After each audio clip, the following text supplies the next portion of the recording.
também muito desafiador sobre os intercâmbios, e a professora Aida também já deu assim um flashzito, não é? Que o tema é o intercâmbio entre os povos africanos independentes. Professor Justino.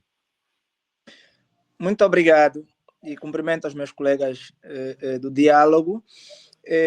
Eu, antes mesmo de ir diretamente a essa questão que me coloca sobre os intercâmbios dos povos africanos independentes, gostaria de rapidamente recuperar parte da fala do professor Oliveira, não é? Que, a título de provocação, falava sobre a Renascença Africana. Aliás, a questão que eu vou desenvolver, que tem que ver com o intercâmbio, não deixa, em certa medida, também de dialogar com a dimensão epistêmica ou epistemológica que estava aqui a tentar introduzir o professor Oliveira. E essa dimensão da Renascença Africana que o professor Oliveira coloca, ela é tão importante porque perpassa também o diálogo do colega Elder Mayunga. A Renascença Africana deu lugar até a um livro que foi organizado por Malegapur William Magoba, que é da Universidade Sul-Africana de Witwatersrand, não é? E tinha reunido um conjunto de especialistas nas várias áreas que pretendiam discutir um pouco sobre a África, essa dimensão da autonomia africana, como é que nós podíamos começar a resolver os nossos variadíssimos problemas, desde a dimensão da economia, das tecnologias, da educação. E é interessante, por exemplo, que há lá um texto de um dos autores, não é? Em que o autor pergunta se efetivamente nós não estaríamos a perseguir deuses que não nos pertencem. E quando ele pergunta se nós não estaríamos a perseguir deuses que não nos pertencem, no fundo era por conta do facto de que, no quadro das discussões que se levantam sobre os saberes locais, a filosofia africana, acredita-se pelo menos que a África continua sendo ainda, não é, daqueles lugares em que as crianças vão para as escolas para serem assimiladas, né, aculturadas. E o professor Elder Mayunga estava a falar, por exemplo, sobre o papel que podia exercer, não é, a identidade no quadro da educação. Porque há teóricos, como é o caso de Gimeno Sacristã, por exemplo, que estudam o currículo, tem o caso de Paro, não é, que olham para a educação como uma espécie de apropriação da cultura. A educação não é senão apropriação da cultura. Então, como é possível fazermos uma educação fora da nossa cultura? Quando a gente pratica a educação fora da nossa cultura, é como disse o outro no quadro da Renascença Africana, nós estaríamos ainda a perseguir deuses que não nos pertencem, porque estamos a operar com uma educação que não está efetivamente alinhada a essa dimensão que nós estamos aqui a dizer da apropriação cultural, porque no fundo a educação é cultura, e cultura no vasto sentido, desde mitos, desde costumes, experiências, ciência, tecnologia. Então a cultura deste ponto de vista um pouco mais amplo, não é, na dimensão científica e não propriamente do senso comum. Então essa questão da identidade, essa questão da educação, a dimensão da epistemologia, elas são tão importantes que a gente precisa começar a mobilizar, começar a discutir no sentido de construirmos esta África que de facto nós queremos, não é? Essa África, e aliás, lembrem-se que a agenda da União Africana 2060, pelo menos, ela insiste em um dos seus pontos a necessidade efetivamente de um retorno, né?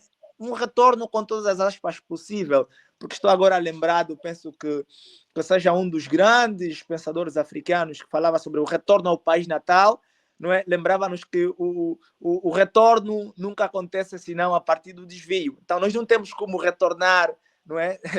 Como tal, mas há sempre um desvio nesse retorno, e aí os princípios fundantes, não é, dessa agenda 2060 em parte também essa recuperação dos ideais pan-africanos para que a gente possa construir a África na base da solidariedade, na base da união entre os estados que compõem essa nossa complexa e rica África.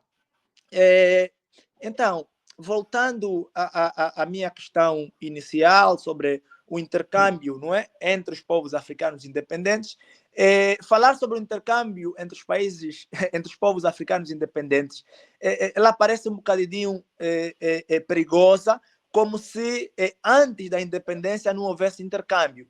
É ponto assente que o isolacionismo cultural supõe um grau de refinamento filosófico raramente alcançado pelas histórias das humanidades. Quer isto dizer que o que faz a civilização, o que faz as sociedades, no fundo, é o permanente intercâmbio, quer seja intercâmbio econômico, comercial, intercâmbio político, intercâmbio científico. Portanto, é isso que faz. E claro que a nossa própria história africana e angolana, de forma muito particular, registra que os povos, a nossa antropossociologia demonstra que sempre houve, né, essa questão diríamos, de junção tanto bio quanto cultural. Portanto, sempre houve esse intercâmbio ao longo da história. E claro que foi também intenção de alguns pais fundadores das independências africanas, foi intenção dos intelectuais africanos, tanto é assim que parte da nossa conversa de hoje e agora, não é, que se funda também na pretensão de alguns filósofos como o Filomeno Lopes, da Guiné-Bissau, o Severino Elias Nguenha, de Moçambique, o José Castiano, Hermínio Pedro Mucale, e aqui em Angola, os professores Moreira Bastos e o professor Luiz Candimbo, não é? Essa ideia de recuperação, diríamos, da CONCEP, sobretudo dos ideais da CONCEP, como esse espaço político, esse espaço filosófico, esse espaço ético, esse espaço estético, no fundo, não é? Essa recuperação da plataforma CONCEP, no fundo, traduz a necessidade da ideia, não é, de intercâmbio, porque já lá nos anos 50 e sobretudo nos anos 60, compreenderam eles que parte da explicação que tinham passaria por intermédio desse intercâmbio, por intermédio da cooperação. Tanto é assim que nós vemos diferentes nacionalidades que começaram a tomar espaço aí na Casa dos Estudantes do Império, na Casa dos Estudantes de Angola, no Centro de Estudos Africanos, que depois viriam a ser o berço das chefias africanas. Então, mais tarde, a partir do movimento anticolonial, da Frane, e depois que vai dar na CONCEP, entenderam que, de facto, o intercâmbio podia produzir elementos bastante positivos.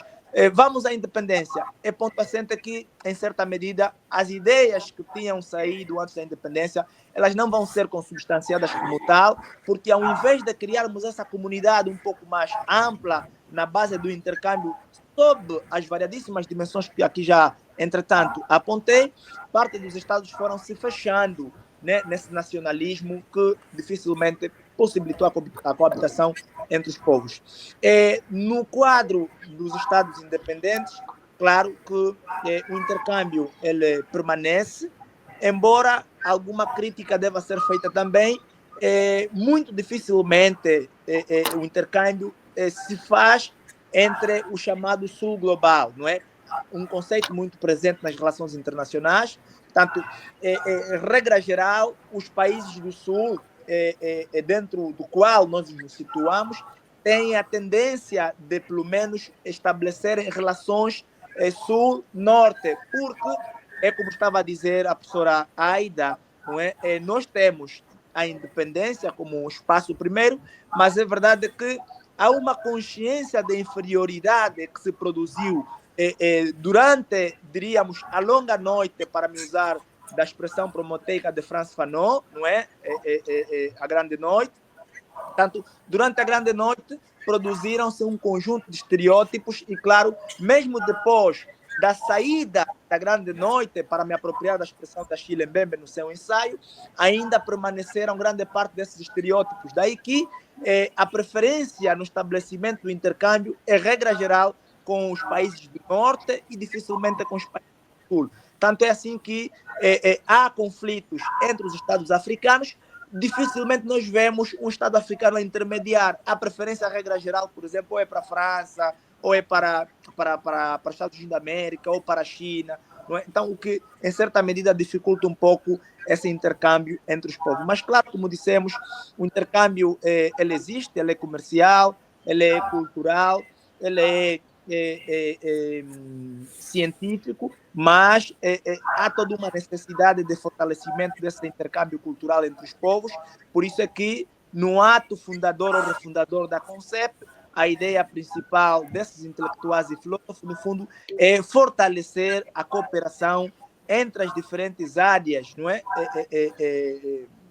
Dos países falantes da língua portuguesa, no sentido de recuperarmos então as ideias fundadoras e, por intermédio desse intercâmbio cultural, desse intercâmbio político, do intercâmbio econômico, a gente conseguir alcançar a África que se pretende.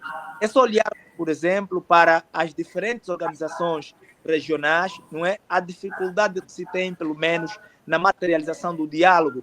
A União Africana representou um passo importante depois da Organização da Unidade Africana, que é a OA, mas as diferentes organizações regionais têm tido uma grande dificuldade de cooperação, provavelmente também por uma questão de ingerência pós-colonial, não é, desses Estados europeus, mas diga-se que é preciso continuarmos a fortalecer esse intercâmbio no sentido de constituirmos, por exemplo, zonas econômicas africanas livres, construirmos universidades africanas, construirmos solidariedades africanas e recuperarmos, como disse então, as ideias fundadas do panafricanismo. Bom, em gesto assim também de introdução, era o que se me oferecia dizer e muito obrigado.